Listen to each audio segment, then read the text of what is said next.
and swimmers that do cling together and choke their art. The merciless MacDonald, worthy to be a rebel, for to that the multiplying villainies of nature do swarm upon him. From the western isles, and fortune on his damned quarrel smiling, show like a rebel's horror, but all's too weak for brave Macbeth. Well, he deserves that name. Disdaining fortune with his brandished steel, which smote with bloody execution, like valor's minion carved out his passage, till he faced the slave, which ne'er shook hands, nor bade farewell to him, till he unseamed him from the name to the shafts, and fixed his head upon our battlements.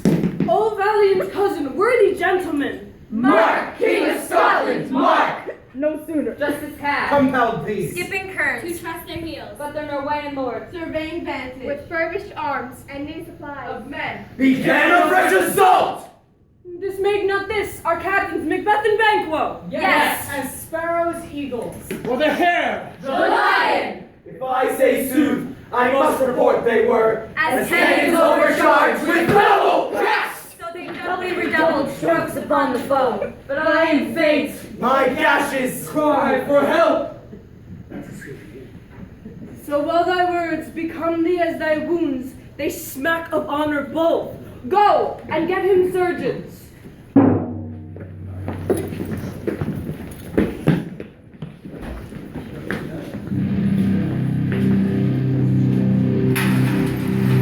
When shall we see it again? Thunder, lightning, or rain? When the hurly-burly's done, when the battle's lost and won. That will be ere the set of sun. Where the place? Upon the heath, there to meet with Macbeth. I come, Grey Mountain, Cut up call! and on! Fair is foul, and foul is fair. Fair is foul, and foul is fair. Fair is foul, and foul is fair. Covered through the fog and fill the air.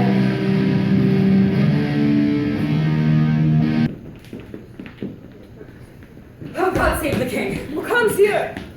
The worthy Thane of Roth. Whence camest thou, worthy Thane? In Fife, great king, where the Nuian banners felt the sky, fan of people cold. Norway himself, with terrible numbers. Assisted by that most disloyal traitor, the Thane of Cawdor, began a dismal conflict. To that valiant Macbeth, lacked in proof, confronted himself comparisons. Point against point rebellious, arm against arm, curbing his lavish spirits. And to conclude, the victory fell on us. Oh, great happiness. No more shall that Thane of Cawdor deceive our bosom interests. Go, pronounce his present death, and with his title, reach Macbeth. See it done. What he hath lost, noble Macbeth hath won. Where hast thou been? Looking swine. Sister, where thou? Look. Look what I have. Show me, show me. Here I have a pilot's stump. Wrecked as homeward did we come. A drum, Macbeth doth come. Here, sisters, hand in hand, posters of the sea and land. Thrice to know about, thrice to thine, and thrice to mine. Thrice again to make up nine. Peace, with Charlotte is wound up.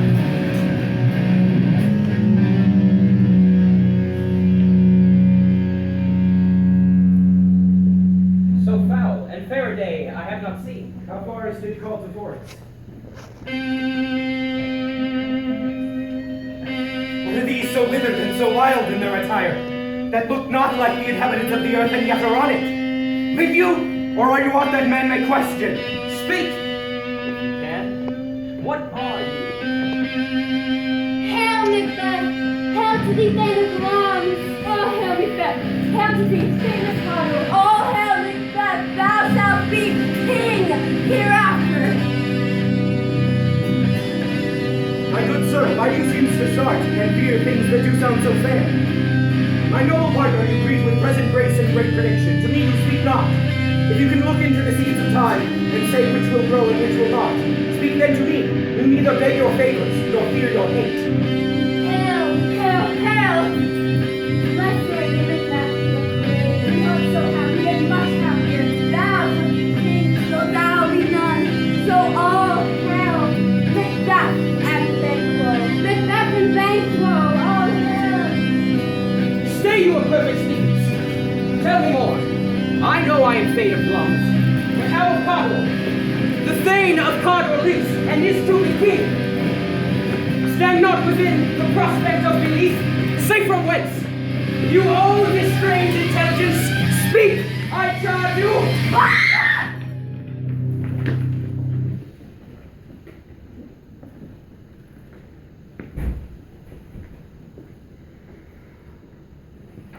The earth hath bubbles, as the water has. Whither are they vanished? Into the air, where they've stayed. Were such things here as we do speak about? Or have we eaten on the insane root that takes the reason prisoner? Your children shall be kings. My lord, you shall be king. And Thane of Cawdor, went it not so? To the self-same tune and words. Who's here? The king hath happy received, Macbeth, the news of thy success, and when he reads thy personal venture in his rebels' fights, his wonders and his praises do contend, which should be thine or his, as thick as hail, came post to post, and everyone did bear thy praises in his kingdom's great defense. And for an earnest of a great honor, he bade me from him to call thee Thane of Cawdor, in which addition, hail, most worthy Thane, for it is thine. Can the devil speak true? Thane of Cawdor lives. Why do you dress me in borrowed robes? Who was the Thane lives yet, but under heavy judgment bears that life which he deserves to lose. Treason's capital, confessed and proved, hath overthrown him. Glamis and Thane of Cawdor, the greatest is behind. Thanks for your pains. Do you not hope your children to be kings, when those that gave Thane of Cawdor to me promised no less to them? That trusted home might yet enkindle you unto the crown, as upon the Thane of Cawdor. But 'tis strange, and sometimes to win us to our harm, instruments of darkness tell us truths, win us in honest trifles, to betray us in deepest consequence. Cousins, a word, I pray you. Two truths are told, as happy prologues to the swelling act of the imperial theme. Gentlemen, I thank you. This supernatural soliciting cannot be ill, cannot be good. If ill, why hath it given me such earnest success, commencing in a truth, I am Thane of Cawdor? If good, why do I yield to this suggestion, whose horrid image doth unfix my hair, and makes my seated heart knock at my ribs against the use of nature? This my thought, whose murder is but fantastical, shakes so the very state of man, that function is smothered in surmise, and nothing is but what is not. Look how our partner's wrapped. If chance should have me king, why chance should crown me without my stir? But come what come may, time and the hour runs through roughest day. Worthy Macbeth, we stay upon your leisure. Give me your favor. My dull brain was wrought on things forgotten. Gentlemen, let us toward the king, and think on what hath chanced, and speak freely to each other. My lord, until then, enough. Come, friends.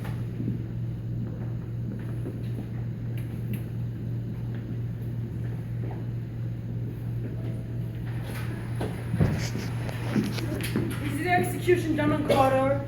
Are not yet those in commission received? My liege, they have not yet come back. But I have spoken with one who saw him die. We did report that very frankly he confessed his treasons. implored your highness's pardon and set forth a deep repentance. Nothing in his life became him like believing it. He died as one that had been studied in his death to throw away the dearest thing he owned as 'twere a careless trifle. There is no art to find the mind's construction in the face. He was a gentleman on whom I built an absolute trust.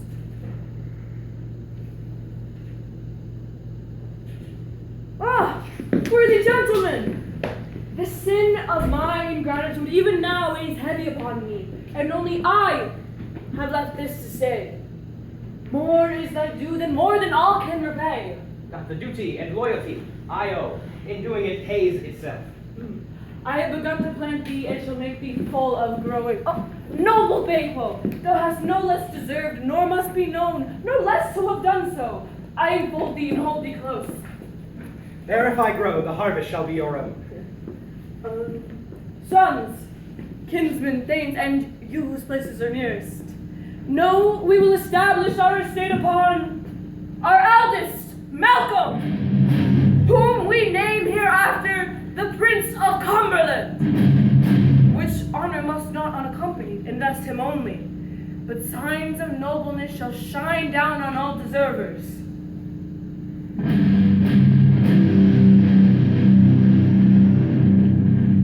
From hence to Inverness, we bind us further to you. I'll make joyful the hearing of my wife upon your approach. I humbly take my leave. My father.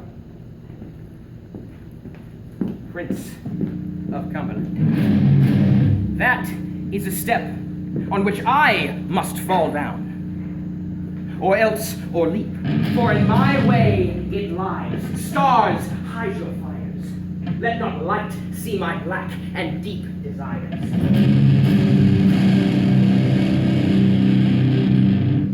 True, worthy Banquo. He is full, so valiant, and in his accommodations I am fed. 'Tis a banquet to me. Let us after him, who is so graciously gone before us. It is a peerless kinsman.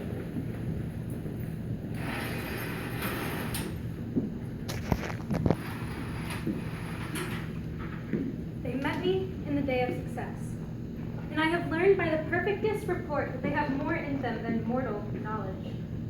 When I burned in desire to question them further, they made themselves air into which they vanished. Whiles I stood wrapped in the wonder of it, came missives from the king, who all hailed me Thane of Cawdor, by which title before these weird sisters saluted me, and referred to me with the coming of time with all hail king that shall be. This have I thought good to deliver thee, my dearest partner of greatness. Lay it to thy heart, and farewell. Glamis thou art, and Cawdor, and shall be what thou art promised, yet I do fear thy nature. It is too full of the milk of human kindness to catch their nearest way. Thou wouldst be great, art not without ambition, but without the illness should attend it. Hie thee thither, that I may pour my spirits in thine ear and chastise with the valor of my tongue all that impedes thee from the golden round which fate and metaphysical aid doth seem to have crowned thee withal.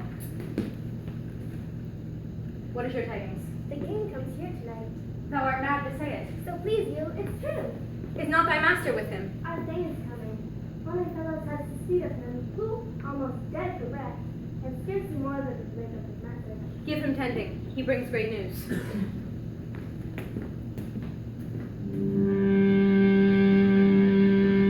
The raven himself is hoarse that croaks the fatal entrance of Duncan under my battlements.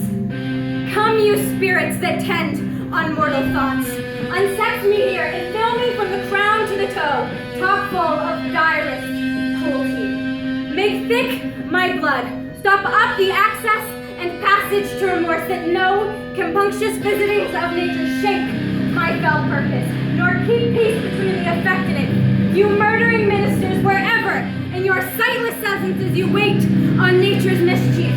Come, thick night, and pall thee in the dunnest smoke of hell, that my keen knife see not the wound it makes, nor heaven peep through the blanket of the dark to cry, hold, hold! Great worthy Cawdor, greater than both by the all hail hereafter. My dearest love, Duncan comes here tonight. And when goes hence? Tomorrow, as he purposes. Oh, never shall sun that morrow see. Your face, my thing, is as a book where men may read strange matters. To beguile the time, look like the time. Bear welcome in your hand, your eye, your tongue. Look like the innocent flower, but be the serpent under it. He that's coming must be provided for. You shall put this great knight's business unto my dispatch. We will speak further. Only look up, clear. All to favor ever is to fear. Leave all the rest to me.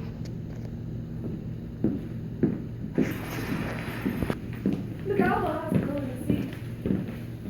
The air nimbly and sweetly recommends itself unto the senses. Yes, the air is delicate. Ah, see, our noble hostess.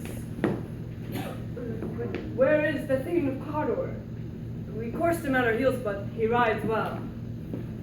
Fair and noble hostess, we are your guests tonight. All our service in every point twice done were poor and single service to contend against those honors deep and broad wherewith your majesty loads our house.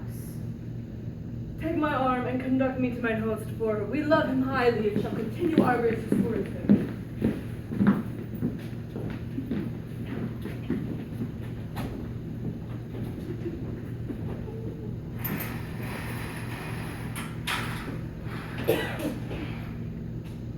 If it were done, when 'tis done, then 'twere well it be done quickly. If the assassination could treble up the consequences and catch with his surcease success. If this blow might be the be-all, end-all here, if on this bank and shoal of time, we'll jump the life to come. But in these cases, we still have judgment here. We who teach the bloody instructions which being taught return to plague the inventor. This even-handed justice commends the ingredients of our poison chalice to our own lips. He is here in double trust. First, as I am his comrade and his servant, strong both against the deed. Then, as I am his host, who against his murderer should shut the door, not bear the knife myself. Besides, this Duncan hath borne his faculties so meek, hath been so clear in his great office, that his virtues would plead trumpet-tongued against the deep damnation of his taking off. And pity, like a newborn babe striding the blast, or heaven's cherubim, coursed to the sightless couriers of the air, that they do blow the deed in every eye, that tears shall drown the wind. I have no spur to prick the sides of my intent, only vaulting ambition, which o'erleaps itself and falls on the other. How now? What news? He is almost stopped. Why have you left the chamber? Have they asked for me? Know you not he has? We will proceed no further in this business. He hath honored me of late, and I have bought golden opinions from all sorts of people, which would be worn now in their newest gloss, not cast aside so soon. Was the hope drunk, wherein you dressed yourself? Hath it slept since, and wakes now to look so green and pale, as what it did so freely? Such I account thy love. Art thou afeard to the same in thine own act and valor as thou art in desire? Prithee, peace. I dare do all that may become a man. Who dares do more is none. What beast was it then that made you break this enterprise to me? When you durst do it, then you were a man. And to be more than what you were, you'll be so much more than man. I have given suck, and know how tender 'tis to love the babe that milks me. I would, while it was smiling in my face, have plucked my nipple from its boneless gums and dashed the brains out, had I so sworn to you as you have done to this. If we should fail... We fail? But screw your courage to the sticking place and will not fail. When Duncan is asleep, will I, with wine and wassail, his two chamberlains so convinced that memory The water of the brain shall be a fume, and the receipt of reason a limbeck only. When in swinish sleep, what cannot you and I perform upon the unguarded Duncan? What not put upon his spongy officers, who shall bear the guilt of our great quell? Bring forth men, children only. For thy undaunted men should compose nothing but men. Will it not be realized, when we've marked with blood these sleepy two, of his own chamber, with their very daggers, that they have done it? Who dares deceive another? For we shall make our grief and clamor roar upon his death. I have settled, and bend up, each corporal agent to this terrible feat. Away and mock the time with fairest show.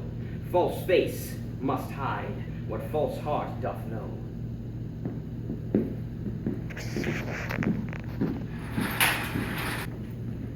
Boy, The moon is down. I'm not going to walk. she goes down at 12. I take the place sword. Hold.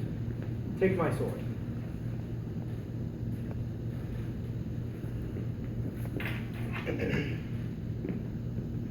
There's husbandry in heaven. The candles are all out.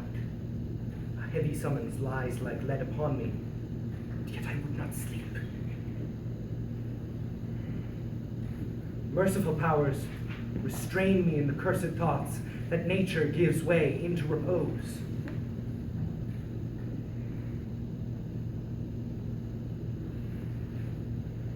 Give me my sword.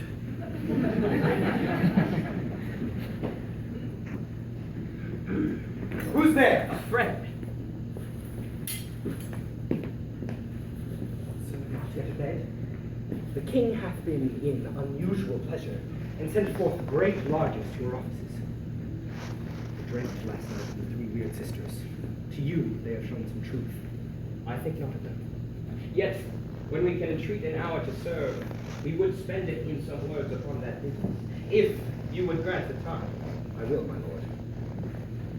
If you should cleave to my consent when 'tis done, it will make honor for you. In seeking to lose none while seeking to discover it, I shall be counseled.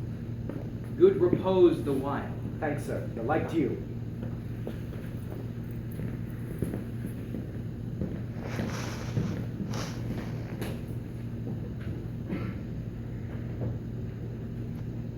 Go, bid thy mistress, when my drink is ready, she strike upon the bell.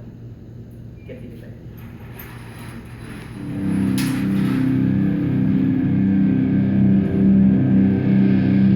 Is this a dagger, which I see before me? Handle to my hand. Come, let me clutch thee. I have thee not. Yet I see thee still. Art thou but fatal vision, as sensible to feeling as to sight?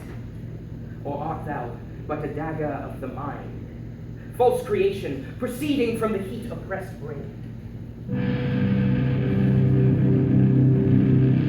I see thee yet, in form as palpable as this which I draw. Thou marshest me the way that I was going, and such an instrument I was to use. Mine eyes are made to fools, oh the other senses, or else worth all the rest.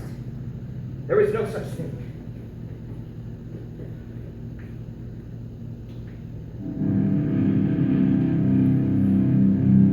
I see thee still, and on thy blade in dudgeon gouts of blood, which was not so before.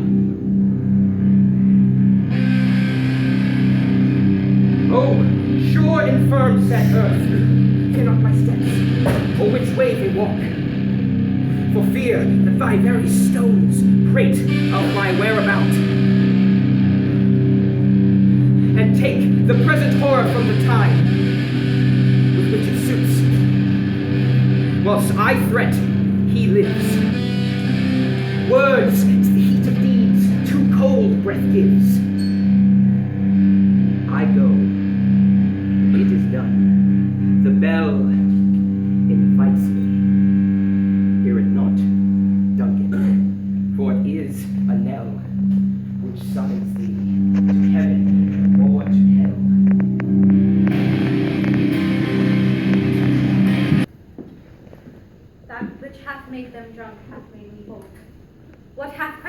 given me fire.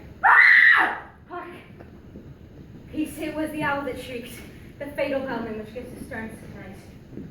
He is about it. The surfeited grooms do mock their charge with snores. I have drugged their posets, that death and nature do contend about them, whether they live or die. Alack, I'm afraid they have awaked, and 'tis not done. The attempt to end not the deed confound us. Hark, I laid their daggers ready, we could not miss them. Had he not resembled my father as he slept, I had done it. My husband. I have done the deed. Didst thou not hear the noise? I heard the owl shriek and the crickets cry. Didst not thou speak? When? Now. As I descended? Aye. Hark, this is a sorry sight. A foolish thought to say a sorry sight. One did laugh in sleep, and the other cried murder. That they did wake each other, but they did say their prayers and address them again to sleep. There are two lodged together. One cried, God bless us, and the other, amen, that they did see me with these hangman's hands. And I stood and saw them. One cried, God bless us, but I could not pronounce amen. Consider it not so deeply. Why, therefore, could I not pronounce amen when I was in need of such a blessing? But amen stuck in my throat. We must not think these things after these ways, so it will make us mad. Methought I heard a voice cry, sleep no more! Macbeth doth murder sleep, and the innocent sleep. Sleep that knits up the raveled sleeves of care. Life's death.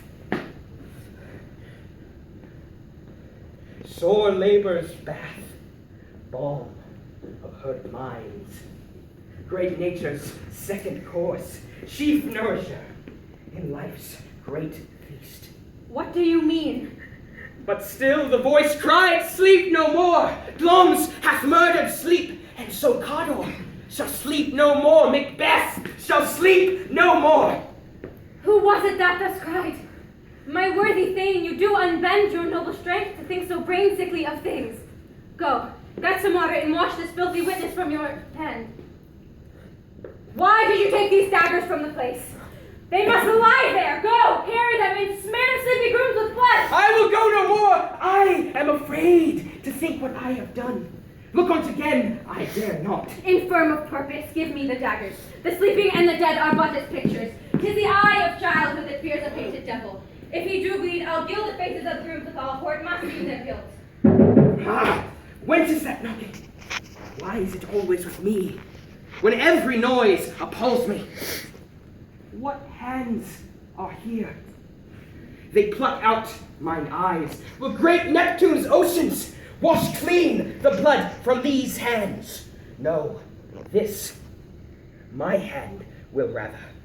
The multitudinous seas in incarnadine, making the green one red. My hands are of your color, but I shame to wear a heart so white.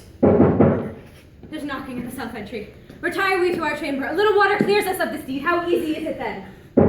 Hark, more knocking. Get on your nightgown, lest occasion call us and show us to be watchers. Be not lost so poorly in your thoughts. Away, Duncan, with thy knocking! I would thou couldst.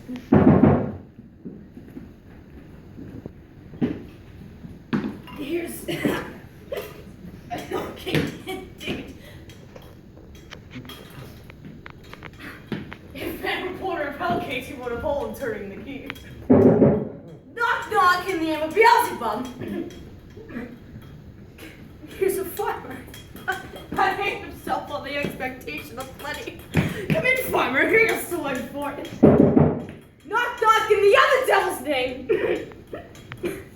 Faith, here's an equivocator that can equivocate and scale against either scale.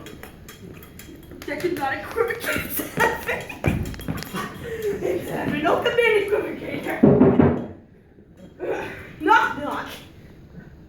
Who's there? They're quiet. What are you?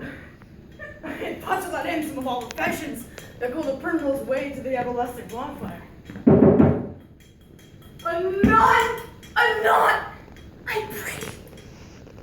Remember the poor.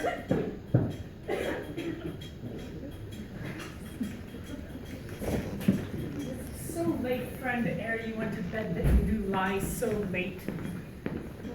Faith, sir. We were carousing until the second cock. And drink, sir. It's a great provoker of three things. What three things does drink especially provoke? Marry, sir. Nose painting, sleep, and urine.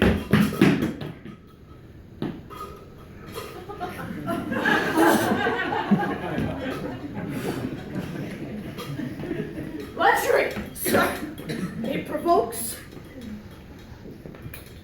and unprovokes. It hardens the desire, yet takes away the performance.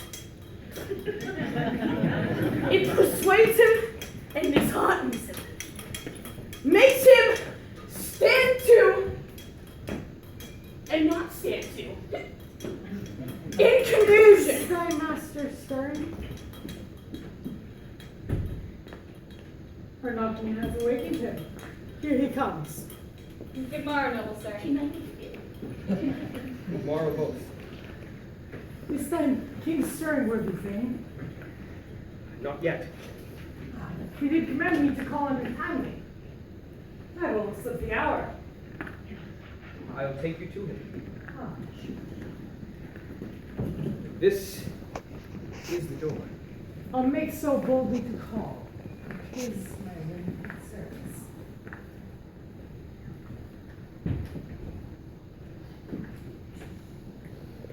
Goes the king hence today? He does, or he does so intend. The night has been unruly where we lay. Our chimneys blown down, as they say. Lamentings heard in the air, strange screams of death, and prophesying in accents terrible of dire combustion and confused events, new hatched the woeful times. Some say the earth was fibrous and did shake. It was a rough night. Oh, horror! Horror! Horror! What's the matter? Confusion hath made thy masterpiece. Approach the chamber, but destroy your sight. Do not bid me speak. Jesus, ring the bell! Mean you, his majesty? Confusion hath made his masterpiece. Malcolm, Banquo, as from your grave!